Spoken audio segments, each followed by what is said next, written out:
الفاتحة. أعوذ بالله من الشيطان الرجيم. بسم الله الرحمن الرحيم. الحمد لله رب العالمين الرحمن الرحيم مالك يوم الدين إياك نعبد وإياك نستعين اهدنا الصراط المستقيم صراط الذين أنعمت عليهم غير المغضوب عليهم ولا الضالين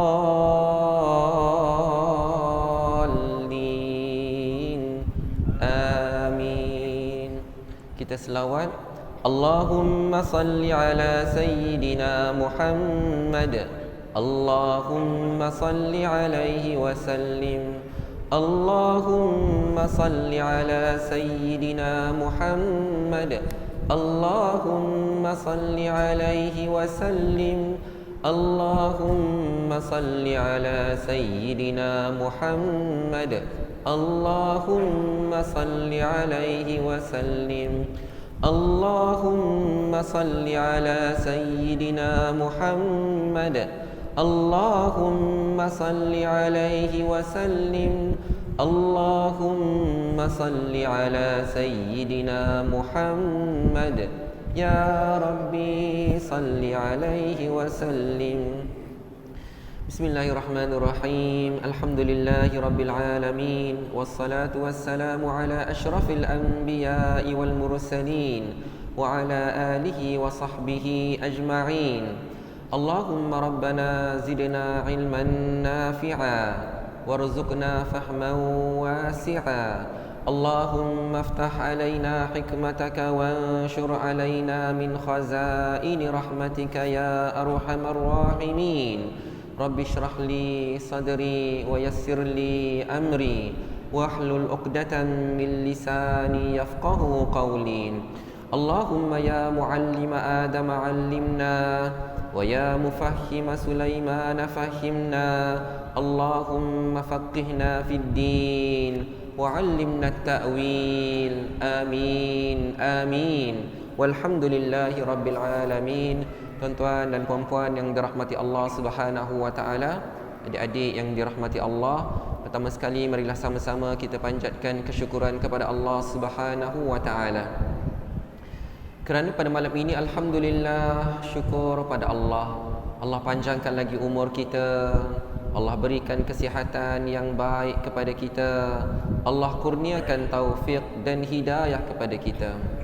Bahkan Allah bukakan hati kita dan Allah lapangkan masa kita hingga sama-sama dapat kita datang ke rumah Allah Subhanahu wa taala pada malam ini. Alhamdulillah, sama-sama dapat kita dirikan salat fardu maghrib secara berjemaah. Alhamdulillah, dan syukur pada Allah Subhanahu wa taala kerana pada malam ini dapat sama-sama kita luangkan sedikit masa berada di dalam majlis ilmu sementara kita nantikan salat fardu isya. Kita teruskan lagi pengajian kitab At-Tibyan fi Adab Hamalatil Quran yang dikarang oleh Al-Imam An-Nawawi rahimahullahu ta'ala. Jadi pada malam ini tuan-tuan dan puan-puan dirahmati Allah, kita akan sambung lagi bab adab-adab membaca Al-Quran, dan topik yang kita bicarakan adalah berkaitan sujud tilawah. Ya, sujud tilawah. Kita dah bahas panjang tentang ayat-ayat yang terdapat di dalam Al-Quran yang disebutkan sebagai ayatus sajadah, ya, ada 15 tempat, ya, ayatus sajadah. Dalam mazhab kita dikira 14 campur 1, ya, 14 yang sangat dituntut untuk kita melaksanakan sujud tilawah, manakala satu lagi tidak termasuk dalam kategori yang sangat dituntut. Baik. Jadi pada malam ini tuan-tuan dan puan-puan dirahmati Allah, kita akan sambung pada topik, ya, pada muka surat yang ke-139, iaitu saya mulakan daripada perenggan yang kedua. Ya. Saya akan baca dulu, kemudian kita akan tengok daripada awal tata cara menunaikan sujud tilawah sebagaimana yang disebutkan oleh Al-Imam An-Nawawi rahimahullahu ta'ala. Apabila dia selesai bertasbih dan membaca doa dia mengangkat kepala sambil bertakbir, Allahu Akbar. Apakah dia perlu memberi salam? Terdapat dua pandangan yang masyhur daripada Al-Imam Syafi'i. Yang pertama, yang paling sahih menurut majoriti ulama dalam kalangan mazhabnya, dia perlu memberi salam, ya. Ini apabila dia melakukan sujud tilawah di luar solat, ya, ketika dia sedang baca Al-Quran ataupun dia mendengar bacaan Al-Quran di luar solat, dia perlu memberi salam. Melihat kepada keperluannya bertakbiratul ihram tadi, dan keadaan ini menjadi sama seperti solat janazah. Pandangan ini disokong dengan hadis yang diriwayatkan oleh Ibnu Abu Dawud dengan sanadnya yang sahih daripada Abdullah bin Mas'ud radhiyallahu anhu, annahu kana idza qara'a as-sajdah sajada thumma sallam. Artinya, apabila beliau membaca ayatus sajadah, beliau terus sujud, kemudian beliau memberi salam, ya. Itu pandangan yang pertama. Manakala pandangan yang kedua, adakah dia perlu memberi salam ataupun tidak selepas melakukan sujud tilawah? Pandangan yang kedua mengatakan dia tidak perlu memberi salam, seperti mana sujud tilawah yang dilakukan dalam salat, kerana tiada dalil berkaitan hal tersebut yang diriwayatkan daripada Nabi sallallahu alaihi wasallam. Baik. Jadi tuan-tuan Abu Bang dirahmati Allah Subhanahu wa taala, yang kita bicarakan adalah apabila seseorang telah selesai melakukan sujud tilawah, lalu dia bangkit daripada sujud tilawah, adakah dia perlu memberi salam ataupun tidak? Itulah isu ataupun topik yang kita perbahaskan pada malam ini. Jadi pandangan yang paling sahih, dia hendaklah memberi salam. Ini ketika mana dia membaca ataupun mendengar ayatus sajadah di luar salat. Baik. Bagi pandangan yang pertama, iaitu memberi salam, ya, adakah dia perlu bertasyahud? Adakah selepas dia bangkit daripada sujud tilawah, Allahu Akbar, lalu dia duduk, lalu dia membaca at-tahiyyatul mubarakatus salawatut tayyibatu lillah, adakah dia perlu membaca tasyahud ataupun tahiyat awal? Ada dua pandangan dalam kalangan ulama mazhab kami, iaitu mazhab Syafi'i. Yang paling sahih ialah dia tak perlu bertasyahud, seperti mana dia tidak perlu berdiri tegak. Manakala sebahagian ulama mazhab kami, iaitu mazhab Syafi'i juga, yang lain menghimpunkan dua permasalahan tersebut dan terbahagi kepada tiga pendapat berkenaan tasyahud dan salam, ya. Jadi yang pertama, tuan-tuan dan puan-puan dirahmati Allah, yang paling sahih, ya, berkenaan bagi salam dan berkenaan bertasyahud, yang paling sahih dia perlu memberi salam, tapi dia tak perlu bertasyahud. Tak perlu. Manakala pandangan yang kedua adalah dia tidak perlu melakukan salah satunya. Ya, bagi salam pun tak perlu, bertasyahud pun tidak perlu. Dan yang ketiga adalah dia perlu melakukan kedua-duanya. Maksudnya selepas dia selesai sujud tilawah, dia bangun, dia duduk, dia bertasyahud terlebih dahulu, kemudian dia bagi salam. Dua-dua buat. Jadi tuan-tuan Abu Bang dirahmati Allah Subhanahu wa taala, sebagaimana yang telah pun kita pelajari sebelum-sebelum ini, banyak pandangan-pandangan yang dikemukakan oleh Al-Imam Nawawi dalam satu-satu permasalahan, supaya kita tahu, kalau orang yang lakukan ini, dia melakukan yang paling sahih. Kalau orang yang tak melakukannya pula, dia melakukan pandangan yang sahih. Dua-dua boleh buat, tuan-tuan dan puan-puan dirahmati Allah, tanpa menyalahi di antara satu sama yang lain. Baik. Dalam kalangan para ulama salaf, ya, antara yang berpendapat bahawa salam perlu dilakukan adalah Muhammad bin Sirin, Abu Abdurrahman As-Sulami, Abul Ahwash, Abu Qilabah dan Ishaq bin Rahawayh. Manakala mereka yang berpendapat bahawa tidak perlu bagi salam, salam tidak perlu dilakukan pula, ialah seperti Al-Imam Al-Hasanul Basri, Sa'id bin Jubair, Ibrahim Ad-Dakhai, Yahya bin Wasab bin Ahmad.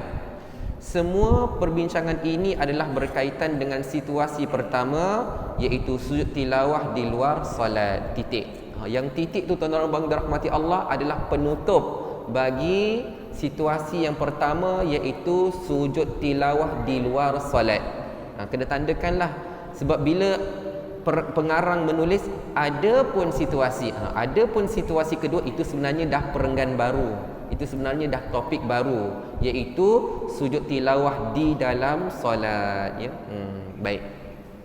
Jadi tuan-tuan dan puan-puan dirahmati Allah Subhanahu wa taala, sebagaimana yang telah pun kita pelajari sebelum ini, bahawa tata cara yang disebutkan oleh Al-Imam An-Nawawi dalam mazhab kita, ya, yang panjang lebar itu, ia dimulai dengan niat. Ni kita habiskan dulu topik berkaitan sujud tilawah di luar solat, bukan masa kita dalam solat. Ini di luar solat, ya. Macam adik-adik yang dirahmati Allah Subhanahu wa taala yang menghafal Al-Quran, ya, kalau tahu inilah yang disebutkan oleh Al-Imam An-Nawawi di dalam kitab At-Tibyan fi Adab Hamalatil Quran. Imam An-Nawawi mengemukakan beberapa pandangan-pandangan, ya, tetapi kalau dikumpulkan pandangan-pandangan yang sahih menurut beliau, yang pertama kita mulakan dengan niat terlebih dahulu, ya. Kita berniat dalam hati kita bahawa kita ingin melakukan sujud tilawah kerana Allah Ta'ala. Dan apakah sebabnya? Kerana sama ada kita yang membaca Al-Quran, kita yang membaca ayatus sajadah, ataupun disebabkan kita mendengar orang lain yang membaca ayatus sajadah. Itu kena tahu. Bukan semata-mata orang yang membacanya sahaja yang disunatkan untuk turun sujud tilawah, tetapi orang yang mendengar punnya juga sama. Baik. Yang pertama dimulakan dengan niat. Kemudian yang kedua, tuan-tuan dan puan-puan dirahmati Allah, dia akan takbiratul ihram, Allahu Akbar. Kemudian setelah dia melakukan takbiratul ihram, maka dia akan takbir sekali lagi untuk turun sujud, Allahu Akbar. Kemudian di dalam sujud tilawah itu dia akan bertasbih, Subhana rabbiyal a'la, Subhana rabbiyal a'la, Subhana rabbiyal a'la. Kemudian dia membaca Allahumma laka sajadtu wa bika amantu wa laka aslamtu, sajada wajhiya lilladhi khalaqahu wa sawwarahu wa syaqqa sam'ahu wa basarahu bihaulihi wa quwwatihi, tabarakallahu ahsanul khaliqin, subuhun Qudusun Rabbul Malaikati Warruh. Kemudian dah selesai, dia pun bangkit, Allahu Akbar, duduk. Kemudian dia pun memberi salam, Assalamualaikum warahmatullahi, Assalamualaikum warahmatullahi, ya. Jadi saya cuma lakonkan, tuan-tuan dan puan-puan dirahmati Allah, saya cuba lakonkan, ya, sekiranya seseorang ataupun kita sendiri yang membaca Al-Quran, ya. Ya, saya berikan contoh yang mudah sajalah, seperti kita sedang membaca ayat terakhir daripada surah Al-Alaq, ya. Kalla la tuti'hu wasjud waqtarib. Jadi sebagaimana kata Al-Imam An-Nawawi, kalau yang kita sedang berdiri, teruskan berdiri, ya. Kita dengar Al-Quran ataupun membaca Al-Quran dalam keadaan berdiri, maka berdiri saja. Tetapi adapun kalau kita dalam keadaan yang duduk, disunatkan untuk kita berdiri. Jadi kena ingatlah, tuan-tuan dan puan dirahmati Allah, kita perlulah menghadap ke arah kiblat. Ini contoh sajalah, ke arah kiblat begitu, ya. Jadi tuan-tuan dan puan dirahmati Allah, bila mana kita dengar contoh ayat tadi, kalla la tuti'hu wasjud waqtarib, maka kita ada niat untuk melakukan sujud tilawah, maka kita pun angkat takbir. Takbiratul yang pertama adalah takbiratul ihram, Allahu Akbar. Tangan sama ada letakkan di sini ataupun melepaskannya saja, tidak ada masalah. Sekali lagi, ya, Allahu Akbar, Allahu Akbar.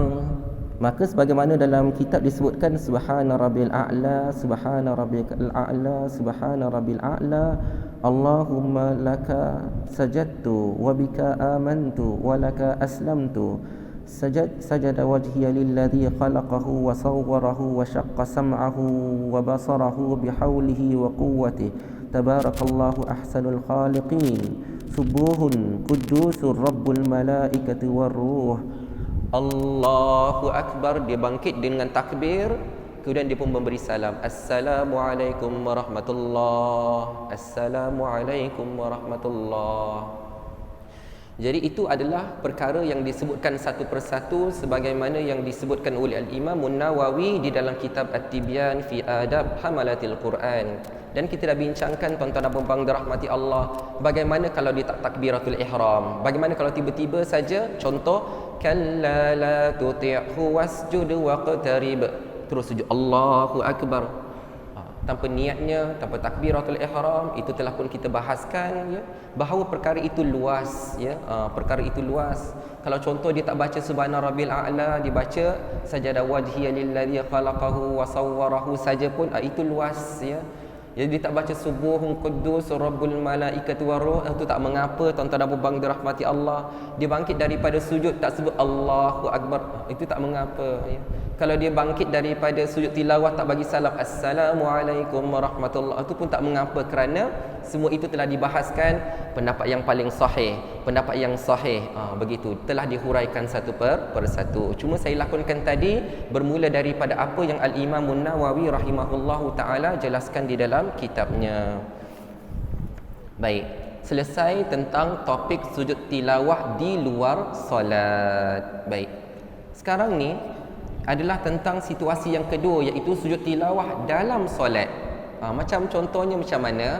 Contohnya pada pagi Jumaat, ketika imam membaca suratul sajadah di dalam solat subuh. Itu yang paling popular. Itu kena tahu, tuan-tuan dan puan-puan dirahmati Allah. Kena datang masjid lah, kena solat di masjid lah, baru kita tahu, ya. Kalau selama ini kita cuma solat di rumah saja, tak tahu tentang surah sajadah tu. Jadi cuba-cubalah datang ke rumah Allah Subhanahu Wa Taala, ya, dan tengok pula, ya. Boleh jadi imam membacanya, boleh jadi tidak pula. Kalau tak, carilah, cuba tengok. Untuk belajar kita kena pergi masjid. Baik. Adapun situasi kedua, iaitu dia sujud tilawah dalam solat, maka dia tidak perlu bertakbiratul ihram, ya. Jadi sebagaimana yang disebutkan dalam suratul sajadah, Innama yu'minu bi ayatina alladhina idza dzukkiru biha kharru sujjadan wa sabbahu bihamdi rabbihim wa hum la yastakbirun.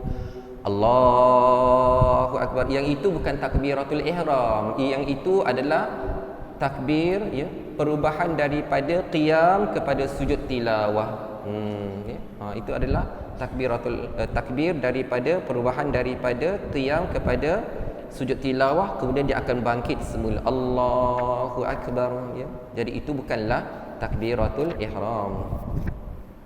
Kemudian tuan-tuan dan puan-puan dirahmati Allah, sunat baginya bertakbir untuk turun sujud tanpa mengangkat kedua-dua tangan. Ya. Jadi untuk sujud tilawah, bila kita turun, ya, sunat baginya bertakbir untuk turun sujud tanpa dengan tidak mengangkat kedua-dua tangan, dan bertakbir ketika bangun daripada sujud, ya. Bila dia dah selesai tadi yang kita katakan tadi, ya, subuhun quddus rabbul malaikati waruh, ataupun dibaca subhana rabbil a'la saja, ataupun dibaca yang popular sajada wajhiya lilladzi khalaqahu wa sawwarahu. Selesai, bila imam bangun, dia akan sebut Allahu Akbar. Macam tu. Ini adalah pandangan yang sahih serta masyhur yang diutarakan oleh majoriti ulama. Abu Ali bin Abu Hurairah daripada kalangan ulama mazhab kami berkata, dia sunat bertakbir ketika hendak sujud, bukannya ketika bangun daripadanya. Ya, seolah-olah pandangan ini mengatakan ketika sujud saja takbir Allahu Akbar, maka untuk bangun tak perlu. Walau bagaimanapun, pandangan yang benar adalah pandangan yang pertama tadi. Dia turun untuk sujud pun dia bertakbir, selesai dia baca bertasbih dalam sujudnya, dia nak bangkit pun dia bertakbir juga. Baik. Adab pada cara sujud dan tasbih adalah sama seperti sujud di luar solat, ya. Apa yang kita baca, ya, di dalam sujud tilawah di luar solat, sama bacaannya apabila kita di dalam solat, ya. Melainkan apabila orang yang sujud itu menjadi imam, Ni bagi para adik-adik yang bakal menjadi imam-imam nanti, ya. Apa kata Al-Imam Nawawi? Maka imam itu hendaklah memendekkan bacaan tasbih. Jangan panjang sangat, ya. Ya. Takut jemaah tunggu lama sangat. Apa yang dibaca oleh imam? Boleh jadi imam tahu semua sekali, dia baca semua sekali tadi. Jadi para makmum ni tertanya-tanya pula. Kecuali dia boleh baca panjang. Kecuali bila dia boleh baca panjang? Kecuali bila dia tahu keadaan para makmum yang cenderung dengan bacaan yang panjang.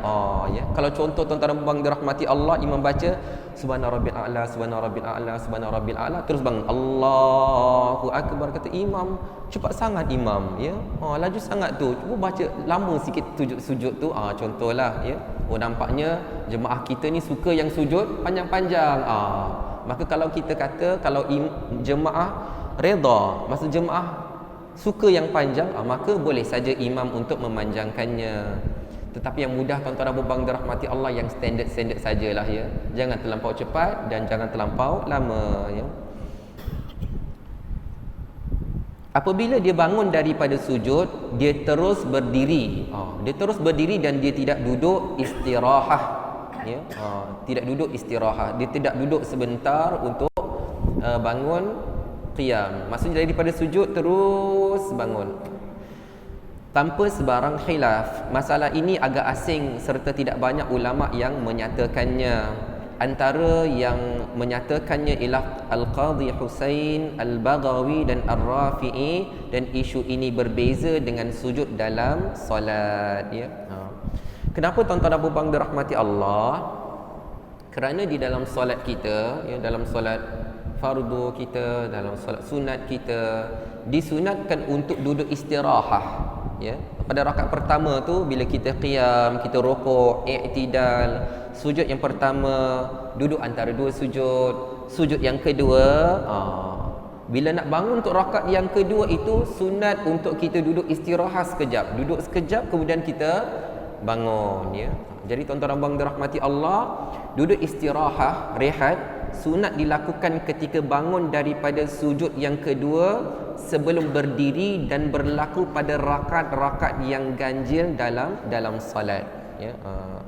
Jadi kalau contohnya untuk solat subuh, maka diberlaku sekali sajalah, ya. Sebelum kita nak bangkit untuk rakaat yang kedua, kita duduk sekejap saja, duduk istirahat nama dia. Manakala untuk solat maghrib, dia berlaku sekali juga, ya. Kerana pada rakaat kedua nak bangkit pada rakaat yang ketiga memang ada duduk untuk tasyahud, ya, untuk tahiyat awal, ya. Untuk solat isyak, zuhur dan asar yang 4 rakaat, maka ada 2 kali duduk istirahat, iaitu yang pertama sebelum kita bangkit untuk rakaat yang kedua, dan kali yang kedua adalah sebelum kita bangkit untuk rakaat yang keempat, ya. Baik. Sesungguhnya pandangan yang sahih serta dinaskan oleh Al-Imam Syafi'i dan terpilih yang dinyatakan dalam banyak riwayat hadis sahih dalam kitab Al-Bukhari dan selainnya ialah sunat duduk istirahat selepas sujud kedua dalam rakaat pertama bagi semua solat, dan dalam rakaat ketiga bagi solat 4 rakaat, ya. Masa rakaat kita yang ketiga tu sebelum kita bangun untuk rakaat yang keempat disunatkan untuk duduk istirahat. Kemudian apabila dia bangun daripada sujud tilawah, dia hendaklah berdiri tegak. Yang ni kena tahu tuan-tuan dan puan dirahmati Allah, ni perbahasan sikitlah, ya. Kalau terjadi tak terperanjat kita, ya. Kemudian apabila dia dah sujud tadi kan, tuan-tuan dan puan dirahmati Allah, dia pun terus bangun, dia tak duduk istirahat, dia Allahu akbar. Ya, dia dah qiyam semula. Apabila dia berdiri tegak, bila dah bangun kan, sunat baginya membaca mana-mana ayat Al-Quran lalu rukuk. Kalau misal kata dalam solat subuh tu, ya, bila imam dah sujud tilawah kemudian imam bangkit, imam akan baca apa? Tatajafa junubuhum 'anil madaji'i yad'una rabbahum khaufan wa tama'a wa mimma razaqnahum yunfiqun. Dia akan terus bacalah sampailah ke penghujung surah As-Sajdah, ya. Okey.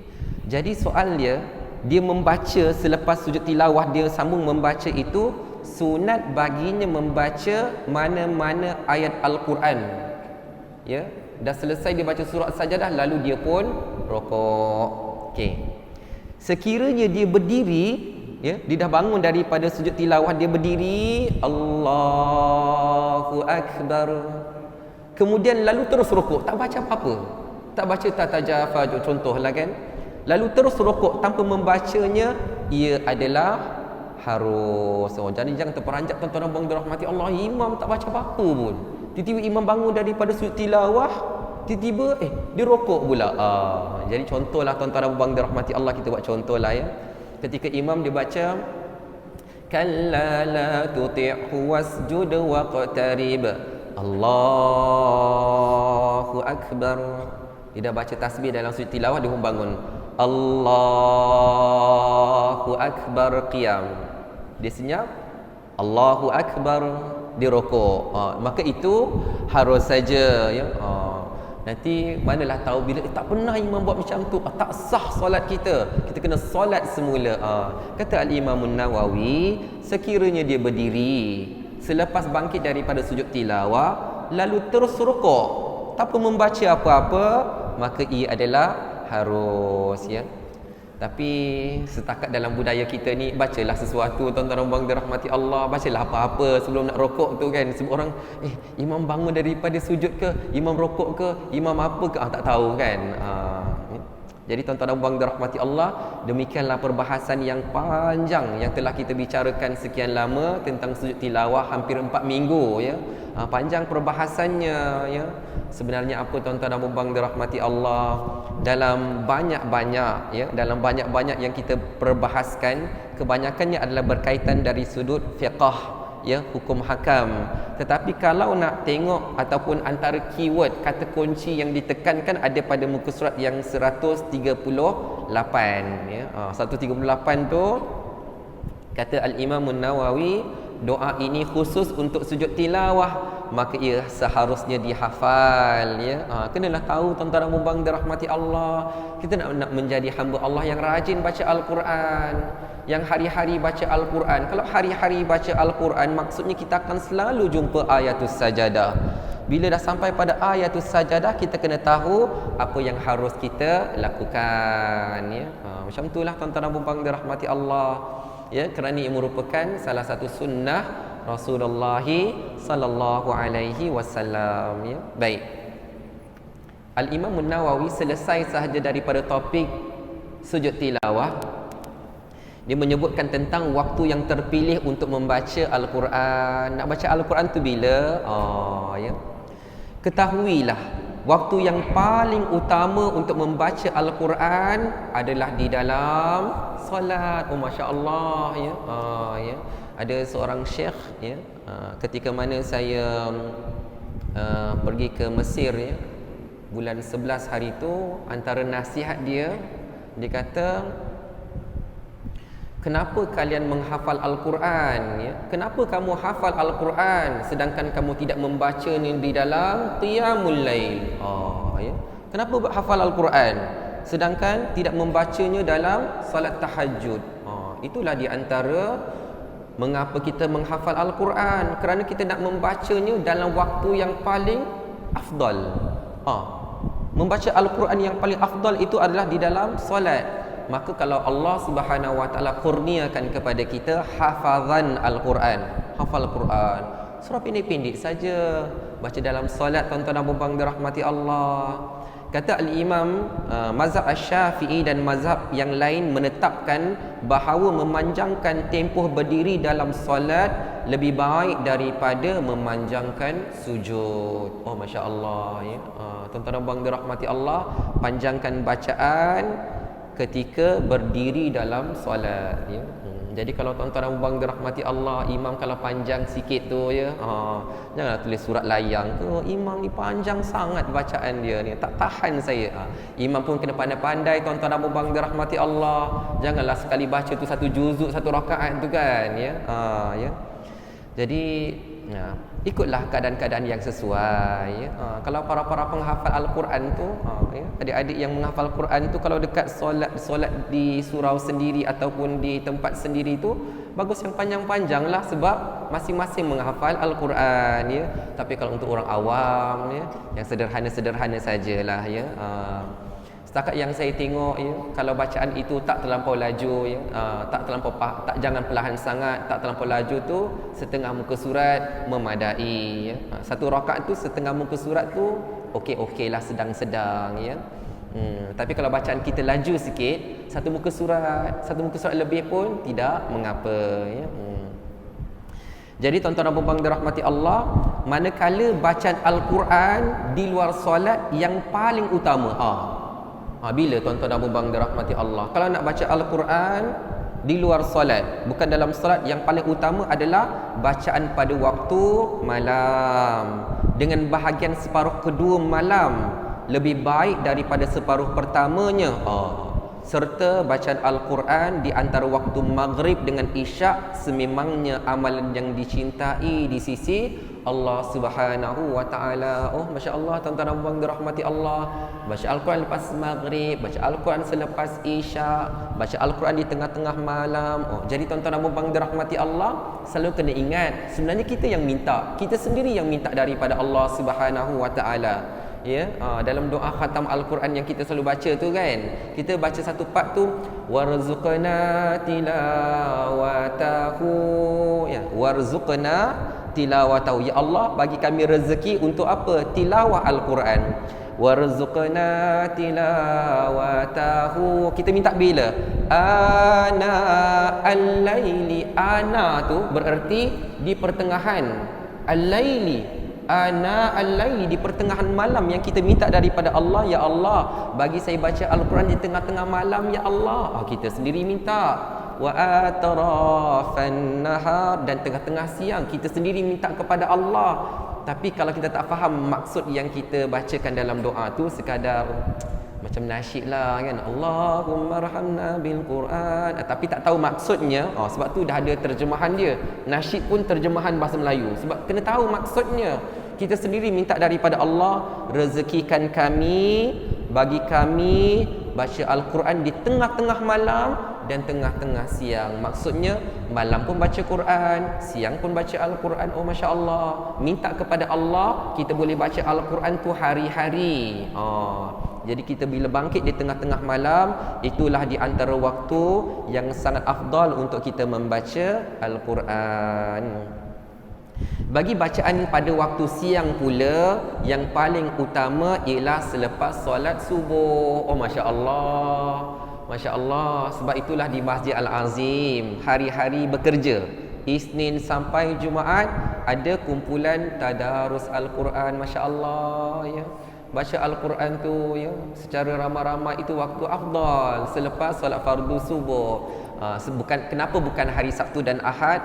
Kerana Sabtu dan Ahad ada kuliah subuh. Jadi Masya Allah tuan-tuan dan puan dirahmati Allah, kita simpan yang tu dulu. Ingat, waktu yang paling afdal membaca Al-Quran seboleh-bolehnya di dalam solat ya. Tapi kalau bukan di dalam solat, di luar solat nak baca bila? Baca di waktu malam tuan-tuan dan puan dirahmati Allah, antara maghrib dan isyak, selepas isyak, di tengah-tengah malam. Dan kalau bukan pada waktu malam, waktu siang yang paling afdal adalah pada waktu selepas subuh. Mudah-mudahan diberkati Allah Subhanahu wa taala, mudah-mudahan sentiasa boleh baca Al-Quran, mudah-mudahan Al-Quran tu sentiasa di hati kita insya-Allah. Kita akan sambung lagi tentang persoalan waktu afdal membaca Al-Quran pada minggu yang akan datang.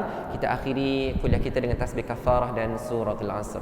Bismillahirrahmanirrahim. Wal 'asr innal insana lafi khusr illa alladhina amanu wa 'amilus salihat wa tawasaw bil haqqi wa tawasaw bis sabr. Subhanakallahumma wa bihamdika asyhadu an la ilaha illa anta astaghfiruka wa atubu ilaik. Bismillahirrahmanirrahim. Alhamdulillahi rabbil alamin. Wassalatu wassalamu ala asyrafil anbiya'i wal mursalin wa ala alihi wa sahbihi ajma'in.